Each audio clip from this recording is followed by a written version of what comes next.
So hello guys, तो इस weekly current affairs वाले वीडियो में जून महीने के पहले वाले हफ्ते का ये हमारा दूसरा वाला पार्ट होगा। तो चलिए इसको स्टार्ट करके खत्म करते हैं।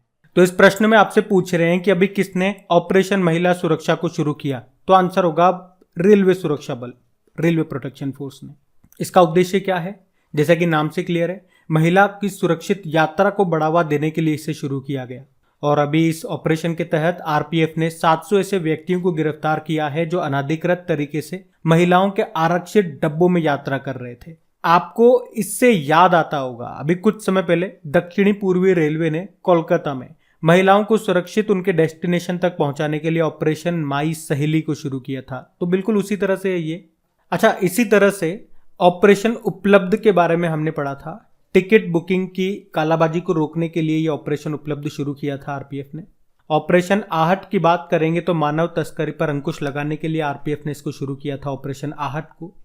एक मिशन अमानत भी था। रेल यात्रियों के खोए हुए सामानों को ट्रैक करने के लिए भारतीय रेलवे ने यह मिशन अमानत शुरू किया था। अच्छा, ऑपरेशन देवी शक्ति क्या है? अफगानिस्तान में फंसे हुए भारतीयों को वापस भारत में लाने के लिए चलाया था ऑपरेशन देवी शक्ति। और यूक्रेन में फंसे हुए भारतीय छात्रों को वापस लाने के लिए कौन सा ऑपरेशन चलाया था? ऑपरेशन गंगा। इसी तरह से ऑपरेशन परिवर्तन आपने सुना होगा। इसको आंध्र प्रदेश ने शुरू किया था। क्यों? भांग की खेती को खत्म करने के लिए। और अभी आरपीएफ ने ऑपरेशन सतर्क भी शुरू किया था, अवैध तंबाकू उत्पादों के परिवहन को रोकने के लिए। और वर्तमान में हमारे रेल मंत्री कौन है? अश्विनी वैष्णव हैं। पहले रेल मंत्री थे जॉन मथाई। और अभी रेलवे बोर्ड के नए चेयरमैन और सीईओ कौन बन गए? विनय कुमार त्रिपाठी बन गए। अब आप मुझे बताओ, विनय कुमार सक्सेना नाम आपने सुना होगा, ये क्या बने? अभी बढ़ते आगे।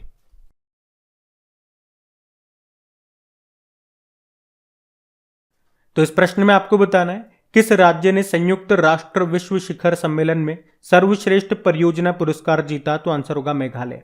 तो मेघालय सरकार की एक परियोजना है मेघालय एंटरप्राइज आर्किटेक्चर, जो कि जमीनी स्तर पर शासन एवं सेवा वितरण में सुधार से संबंधित है। और अभी इसी परियोजना के लिए मेघालय सरकार ने स्विट्जरलैंड के जेनेवा में एक प्रतिष्ठित अवार्ड, जिसे कहते हैं WSIS, यानी कि world summit on the information society award जीता है। और इस साल विजेता पुरस्कार जीतने वाली भारत की ये एकमात्र परियोजना है।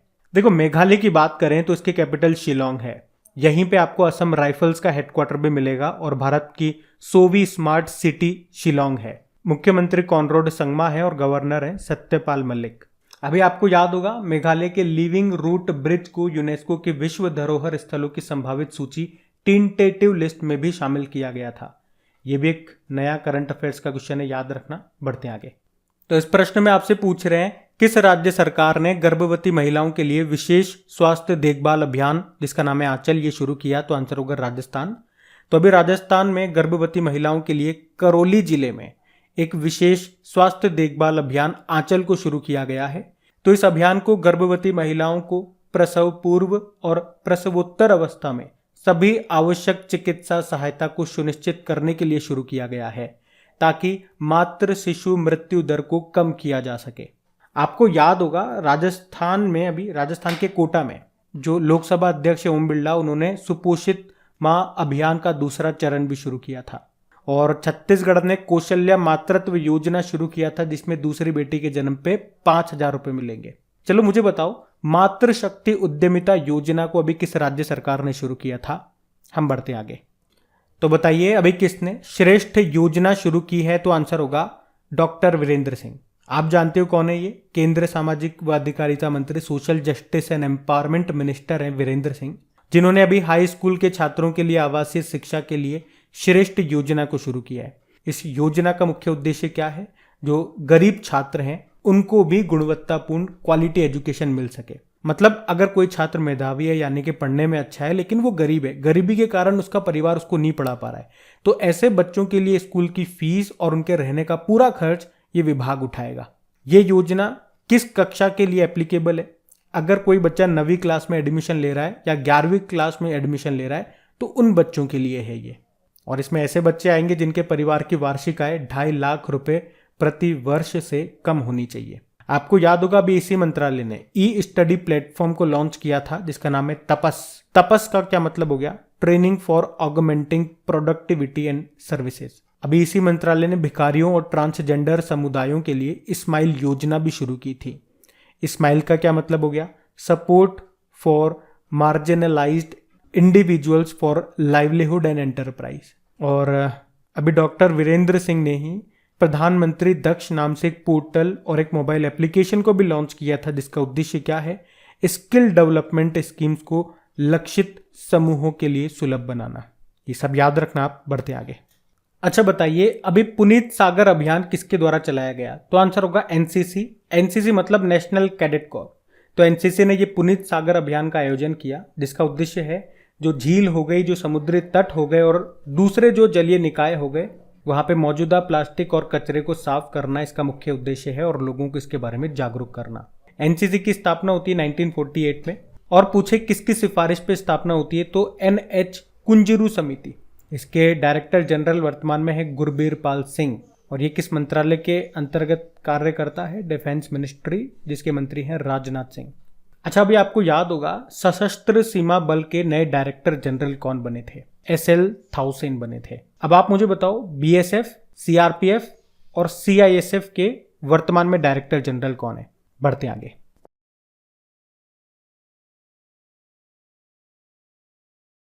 तो इस प्रश्न में आपसे पूछ रहे हैं कि देश का पहला वायुसेना विरासत केंद्र ये कहां पर बनेगा? तो आंसर होगा चंडीगढ़ में। तो देश का पहला वायुसेना विरासत केंद्र ये चंडीगढ़ में बनेगा। एक तो ये आपको याद रखना है। और इसी के लिए अभी चंडीगढ़ प्रशासन और इंडियन एयरफोर्स के बीच में एक समझौता भी हुआ है। तो इस केंद्र में एयरक्राफ्ट, एरो इंजन और एयरफोर्स से संबंधित सभी जानकारियां यहाँ पे उपलब्ध होंगी। इस विरासत केंद्र यानी कि हेरिटेज सेंटर का उद्देश्य क्या है? युवाओं को भारतीय वायुसेना में शामिल होने के लिए प्रेरित करना, उन्हें देश की सैन्य क्षमता का पता चले कि कैसे वे देश की एकता व अखंडता को लीड करती है। और इस विरासत केंद्र में भारत और दूसरे देशों के बीच में जो युद्ध हुए उसमें भारतीय वायुसेना ने कैसे अपना पराक्रम दिखाया, मतलब उनके शौर्य का जिक्र किया जाएगा। अच्छा, हेरिटेज यानी कि विरासत केंद्र से आपको याद आएगा वर्ल्ड हेरिटेज डे। यह हम कब मनाते हैं? 18 अप्रैल को। और हमने इससे एक और डे याद किया था, म्यूजियम डे, इसके जस्ट एक महीने बाद यानी कि 18 मई को। अच्छा, वैसे हमारे एयर चीफ मार्शल कौन है? विवेक राम चौधरी हैं। नेवल चीफ कौन है? R हरि कुमार है। और अभी नए आर्मी चीफ बन गए मनोज पांडे 29 नंबर के हैं। याद रखना। बढ़ते आगे। तो इस प्रश्न में आपसे पूछ रहे हैं कि अभी किस कंपनी ने भारत का पहला बैंकिंग मेटावर्स लॉन्च करने की घोषणा की? तो आंसर होगा Kia.ai। तो अभी Kia.ai कंपनी है, इसने भारत के पहले बैंकिंग मेटावर्स जिसका नाम रखा है कियावर्स, इसको लॉन्च करने की घोषणा की है। तो कियावर्स के माध्यम से उपभोक्ता अपने घरों में आराम से लेन देन कर सकेंगे और बैंकिंग जानकारी पा सकेंगे और कई बैंकिंग उत्पादों का लाभ उठा सकेंगे घर पे बैठे बैठे।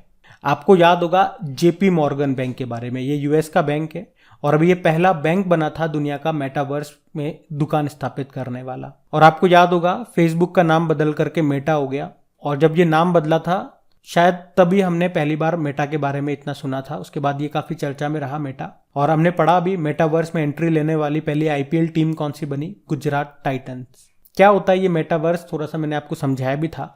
इसको ऐसा समझो एक वर्चुअली है, वर्चुअल दुनिया है। जैसे कि वर्चुअल एक बैंक बना दिया, एक स्टोर खोल दिया, वहां आप जा रहे हो। जैसे कार्टून नहीं होता, गेम वगैरह खेलते हो, एक गुड्डा होता है, कार्टून होता है, वो शॉप के अंदर जाता है, फिर वहां आप वर्चुअल मनी पे करते हो, कुछ खरीदते हो। जैसे कि गेम वगैरह होते हैं ना, गन वगैरह खरीदते हो, कार वगैरह खरीदते हो, तो उसी तरह से आप समझो इसको। तो आप वर्चुअली शॉपिंग कर पाओगे, चीज़ों को देख पाओगे, उसकी डिटेल आपको वहां पे दिख जाएगी स्क्रीन वगैरह पे। आप ऑनलाइन पेमेंट कर दो, फिर वो चीज़ आपको शिपिंग कर दी जाएगी आपके घर पे। जैसे अमेजन वगैरह पे नहीं होता, फ्लिपकार्ट पे आप कोई चीज़ परचेज कर लेते हो ऑनलाइन, फिर वो आपके घर पे पहुंचा दी जाती है 2-5 दिनों में। तो उसी तरह से है ये।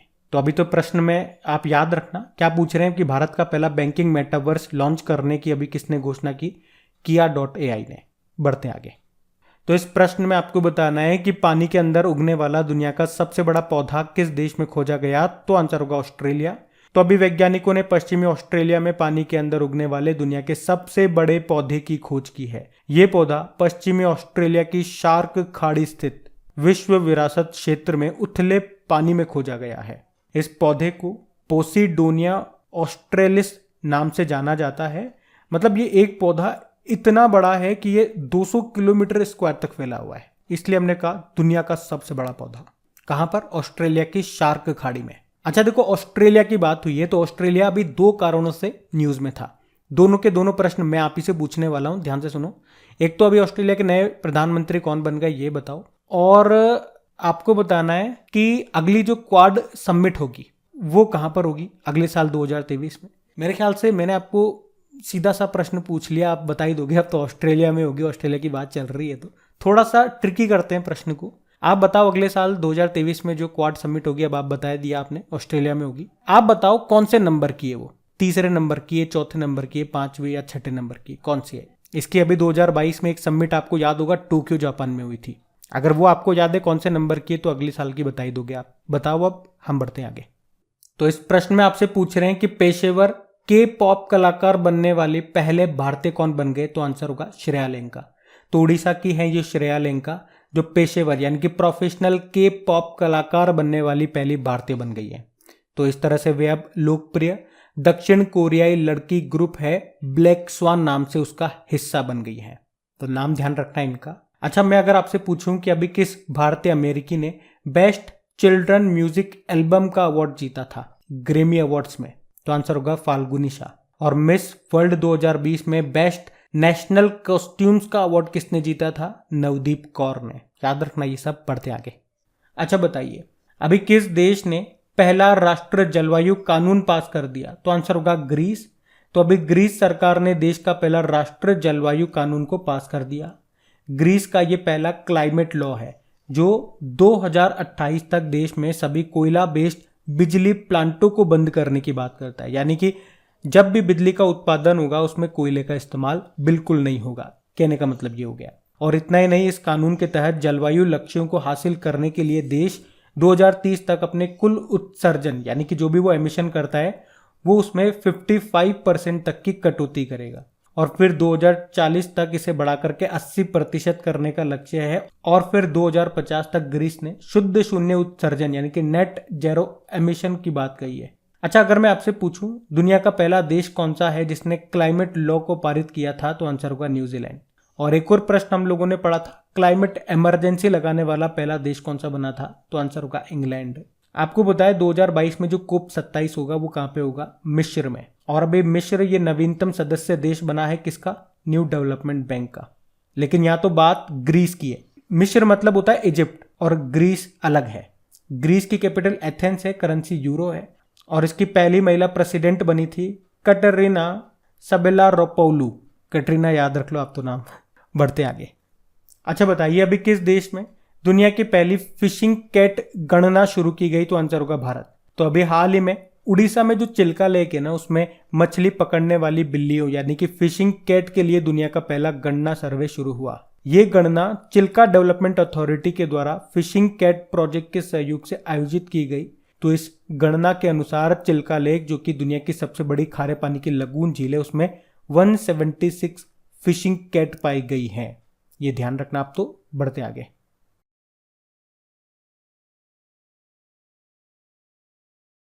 तो देखिए इस प्रश्न में आपसे क्या पूछ रहे हैं और बड़ा इंपॉर्टेंट प्रश्न है कि किसने फ्रेंच ओपन 2022 में महिला एकल का खिताब जीत लिया?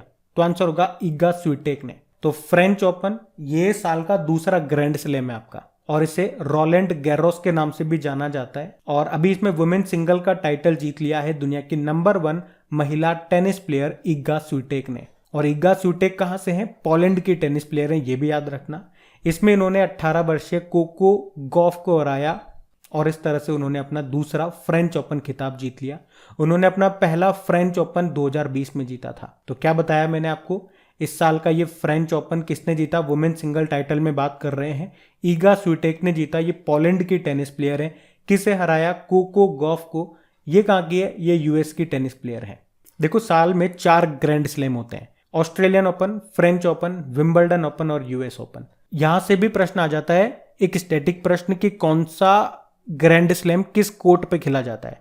तो कई बार हमने पढ़ा है, याद रखो ऑस्ट्रेलियन ओपन और यूएस ओपन पहला और आखिरी वाला हार्ड कोर्ट पे होता है, फ्रेंच ओपन क्ले कोर्ट पे होता है और विंबलडन ओपन ग्रास कोर्ट पे होता है। अब आपके मन में आएगा ये तो वुमेन सिंगल की बात हो गई, मेन सिंगल टाइटल किसने जीता? वो हम आगे पढ़ेंगे प्रश्न में, लेकिन अगर आपको पता है तो कमेंट बॉक्स में टाइप करके बताओ कि इसमें मेन सिंगल टाइटल किसने जीता। और साथ में एक और प्रश्न का उत्तर दो कि किंग ऑफ क्ले कोर्ट किसे कहा जाता है? बताओ, हम बढ़ेंगे आगे। तो देखो आ गया वो प्रश्न।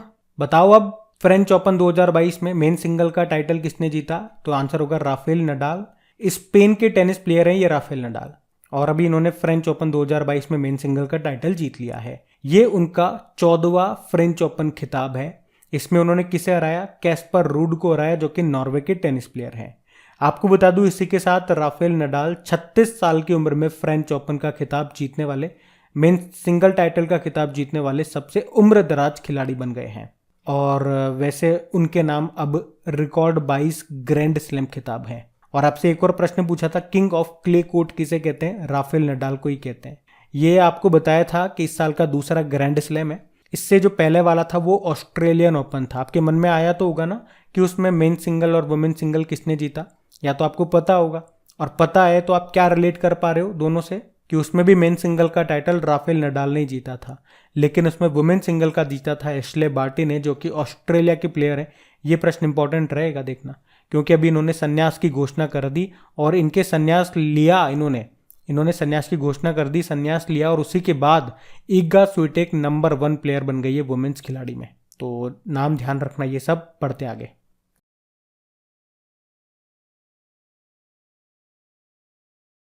तो इस प्रश्न में आपको बताना है कि अभी जून 2022 में आईफा अवार्ड्स 2022 में किसे बेस्ट एक्टर चुना गया? तो आंसर होगा विक्की कौशल को। तो आईफा अवार्ड्स 2022 ये अबू धाबी में हुए, और इसमें विक्की कौशल को सरदार उद्धम के लिए बेस्ट एक्टर चुना गया, जबकि बेस्ट एक्ट्रेस का अवार्ड मिला कृति सेनन को मिमी मूवी के लिए, और बेस्ट फिल्म का अवार्ड मिला है शेरशाह मूवी को। इसके डायरेक्टर हैं विष्णु वर्धन, जिन्हें बेस्ट डायरेक्टर का अवार्ड मिला है शेरशाह मूवी के लिए। अच्छा, अब लगे हाथ हम ऑस्कर को भी रिवाइज कर लेते हैं। 2022 के ऑस्कर कौन से नंबर के थे? 94 नंबर के। उसमें बेस्ट फिल्म रही है कोडा, बेस्ट एक्टर है विल स्मिथ किंग रिचर्ड नाम की मूवी के लिए, बेस्ट एक्ट्रेस हैं Jessica Chastain the eye of Tammy Faye के लिए, और बेस्ट डायरेक्टर हैं Jane Campion the power of dog नाम की मूवी के लिए। अच्छा, एक और प्रश्न बनेगा कि ऑस्कर जीतने वाले पहले बधिर पुरुष अभिनेता कौन बने? ट्रॉय कोत्सर बने हैं। तो ये सब याद रखना, बढ़ते आगे। अच्छा बताओ, मुंबई इंटरनेशनल फिल्म फेस्टिवल 2022 में सर्वश्रेष्ठ डॉक्यूमेंट्री फिल्म के लिए किस फिल्म ने गोल्डन कोंच पुरस्कार जीता? तो आंसर होगा turn your body to the sun.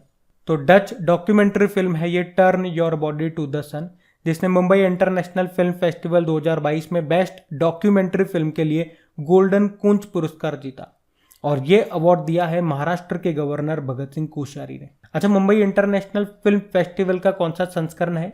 17 number का। कहाँ पे हुआ? मुंबई में।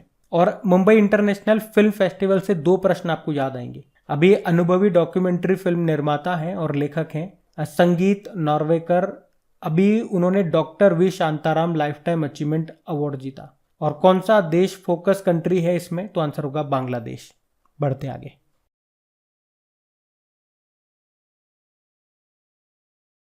तो इस प्रश्न में आपसे पूछ रहे हैं कि अभी किसने नया स्वास्थ्य बीमा वर्टिकल को लॉन्च किया? तो आंसर होगा एसबीआई जनरल इंश्योरेंस।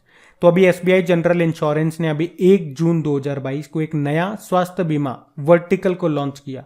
तो इस वर्टिकल के माध्यम से कंपनी ग्राहकों के अनुभव को बढ़ाने के लिए नए innovative health products in house claim settlement process पर ध्यान केंद्रित करने की योजना बना रही है। आपको याद होगा कुछ समय पहले एसबीआई जनरल इंश्योरेंस ने ही हैशटैग बहाने छोड़ो टैक्स बचाओ अभियान शुरू किया था। एसबीआई जनरल इंश्योरेंस की स्थापना होती है 2009 में। मुंबई में हेडक्वार्टर है और इसके एमडी सीईओ हैं प्रकाश चंद्र कांडपाल।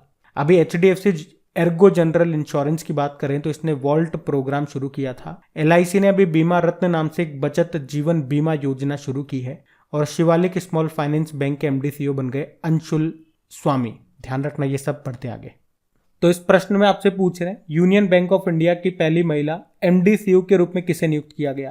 तो आंसर होगा ए मणिमेखलाई। तो अभी केंद्र ने ए मणिमेखलाई को यूनियन बैंक ऑफ इंडिया की एमडी सीईओ के रूप में नियुक्त किया है और वह इस पद पर नियुक्त होने वाली पहली महिला बन गई है। किनकी जगह ली? राजकिरण राय जी की। अच्छा, अभी सीबीडीटी के नए चेयरपर्सन कौन बनी थी? संगीता सिंह। सेबी की पहली महिला अध्यक्ष बनी माधवीपुरी बुच। और जवाहरलाल नेहरू यूनिवर्सिटी की पहली महिला वाइस चांसलर कौन बनी? शांति श्री धुरीपुरी पंडित। देखो, यूनियन बैंक ऑफ इंडिया से आपको याद होगा 2 बैंकों का इसमें मर्जर हुआ था, विलय हुआ था। एक तो था आंध्रा बैंक और एक था कॉरपोरेशन बैंक। इसका हेडक्वार्टर मुंबई में है, स्थापना होती है 1919 में। बढ़ते आगे। तो आपको बताना है अभी किसे पंजाब एंड सिंध बैंक का प्रमुख नियुक्त किया गया, तो आंसर होगा स्वरूप कुमार साहा को। तो अभी सरकार ने स्वरूप कुमार साहा को पंजाब एंड सिंध बैंक के प्रमुख के रूप में नियुक्त किया है। उन्होंने एस कृष्णन की जगह ली है, जो अभी अभी रिटायर्ड हुए थे और अभी नए बन गए स्वरूप कुमार साहा। सेबी की पहली महिला अध्यक्ष बताओ कौन है?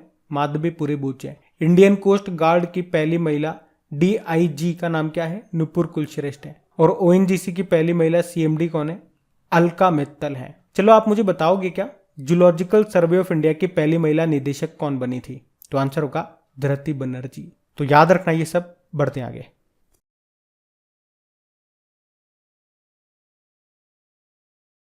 तो इस प्रश्न में आपसे पूछ रहे हैं कि अभी किस राज्य सरकार ने समुद्री तटों पर अवैध गतिविधियों की शिकायत के लिए बीच विजिल एप्लीकेशन को लॉन्च किया? तो आंसर होगा गोवा। तो अभी गोवा के जो मुख्यमंत्री है प्रमोद सावंत, उन्होंने राज्य के समुद्री तटों पर शराब पीना, गंदगी फैलाना और अवैध गतिविधियों की शिकायत के लिए ये बीच विजिल एप्लीकेशन को लॉन्च किया है। तो इसके जरिए उल्लंघन की सूचना सीधे पर्यटन विभाग को दी जा सकेगी। अच्छा, यहाँ पे विजिल नाम से आपको कुछ याद आ रहा होगा। कुछ समय पहले चुनाव आयोग ने चुनावों में होने वाली गड़बड़ियों को रोकने के लिए सी विजिल एप्लीकेशन को लॉन्च किया था।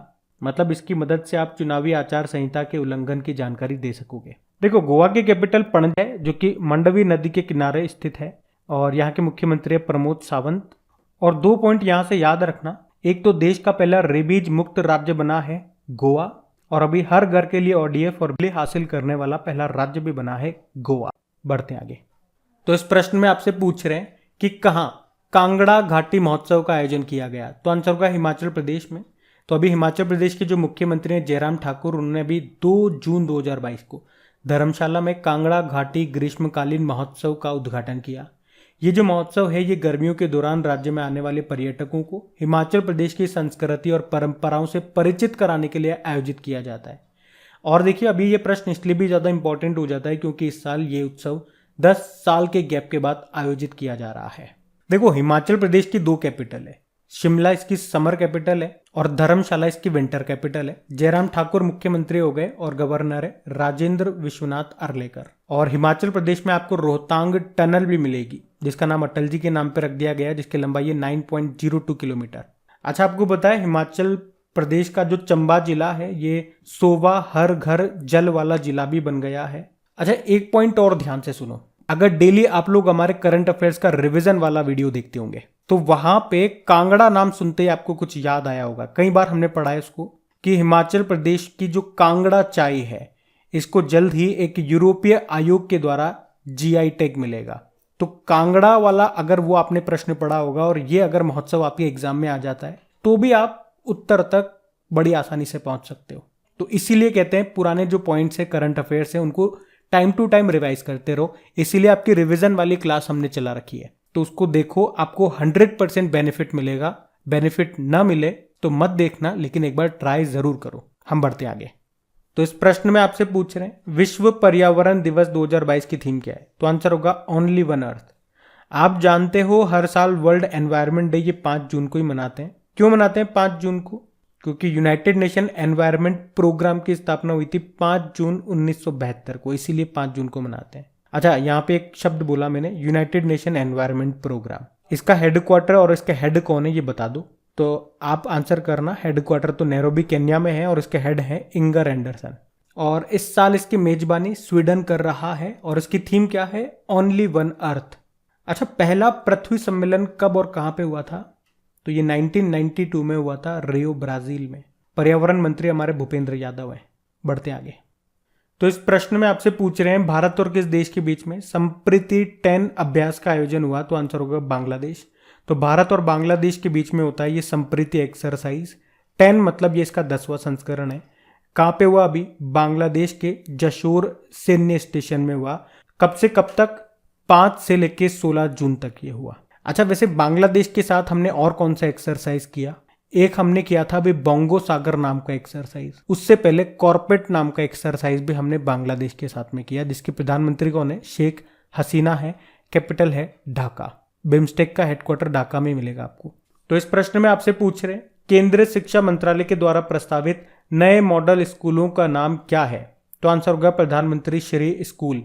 तो हमारे जो शिक्षा मंत्री हैं धर्मेंद्र प्रधान, अभी उन्होंने कहा कि केंद्र जो है ये प्रधानमंत्री श्री स्कूल स्थापित करने की योजना बना रहा है, जिसका उद्देश्य है छात्रों को भविष्य के लिए तैयार करना, और ये नई राष्ट्रीय शिक्षा नीति की प्रयोगशाला होंगी। तो केंद्र सरकार देश भर में लगभग 11,000 प्रधानमंत्री श्री स्कूल स्थापित करेंगी, यानी कि देश भर में जितने भी सरकारी स्कूल है ना, उनमें से 1% को प्रधानमंत्री श्री स्कूल में अपग्रेड किया जाएगा, और इस तरह से लगभग 11,000 के करीब बनेंगी। तो क्या होगा इन स्कूलों में? इन स्कूलों को आधुनिक सुविधाओं से युक्त किया जाएगा, इनमें सभी भाषाओं पर जोर दिया जाएगा, इन स्कूलों में किताबी शिक्षा के अलावा स्किल एजुकेशन पर भी फोकस किया जाएगा, ध्यान दिया जाएगा, और नई शिक्षा नीति के 5+3+3+4 के जो सिस्टम है उसके आधार पर ही यहाँ पे पढ़ाई होगी। अच्छा, आप मुझे बताओ, ये जो नई राष्ट्रीय शिक्षा नीति है, न्यू एजुकेशन पॉलिसी है, तीसरे नंबर की है, जो अभी 2020 में आई थी, कितने सालों के बाद? 34 सालों के बाद आई थी। इससे पहले वाली आई थी 1986 में, उसके बाद ये आई 2020 में। और इसे अपनाने वाला पहला राज्य कौन सा बना? कर्नाटक, और दूसरा बना मध्य प्रदेश। किसकी सिफारिश पे आई है अगर पूछेंगे तो? कस्तूरी रंगन समिति। ये भी ध्यान रखना, बढ़ते आगे। अच्छा बताओ, अभी हाल ही में जारी Times Higher Education Asia University Ranking 2022 में भारत कौन से स्थान पर है? तो आंसर होगा तीसरे स्थान पे। तो अभी टाइम्स हायर एजुकेशन ने एशिया यूनिवर्सिटी रैंकिंग का भी नया संस्करण जारी किया है, और इसमें पूरे एशिया के 31 देशों के 616 विश्वविद्यालयों को शामिल किया गया। और 2022 की इस रैंकिंग में बात करें तो भारत तीसरे स्थान पर है। आपको बता दूं, इसमें 118 विश्वविद्यालयों के साथ जापान टॉप पर है, दूसरे स्थान पर चाइना है, और भारत 71 विश्वविद्यालयों 71 यूनिवर्सिटीज के साथ इसमें तीसरे स्थान पर है। और आपको बता दूं, इस पूरी लिस्ट में टॉप 50 में आने वाला एकमात्र भारतीय इंस्टीट्यूट कौन सा है? IISc बेंगलुरु, जो कि 42 नंबर पर है। बात करें पहले स्थान पे कौन सी यूनिवर्सिटी है? चाइना की सिन्हुआ यूनिवर्सिटी। तो ये याद रखना आप। तो गाइज ये लीजिए, इसी क्वेश्चन के साथ जून महीने का पहला वाला पार्ट आपका पूरा कंप्लीट हो गया है। तो गाइज ये लीजिए, इसी क्वेश्चन के साथ जून महीने का पहला वाला वीक आपका पूरा कंप्लीट हो गया है। 2 पार्ट में हमने इसको कवर किया है। पहले वाले पार्ट में लगभग 40 के आसपास क्वेश्चन है, इसमें 22-23 क्वेश्चन है, मतलब टोटल 60 क्वेश्चन हमने कवर किए हैं जून के पहले वाले हफ्ते में। तो दोनों पार्ट आपने देख लेना। उसकी क्विज भी अपलोड कर दी गई है, क्विज अच्छे से लगा करके प्रैक्टिस करते रहना। PDF भी आपको मिल जाएगी आपके क्रिक एग्जाम एप्लीकेशन पे। और अगर सेशन अच्छा लगा तो प्लीज़ लाइक करके शेयर ज़रूर करना, ताकि हम इसे कंटिन्यू रख सकें time to time. Thank you.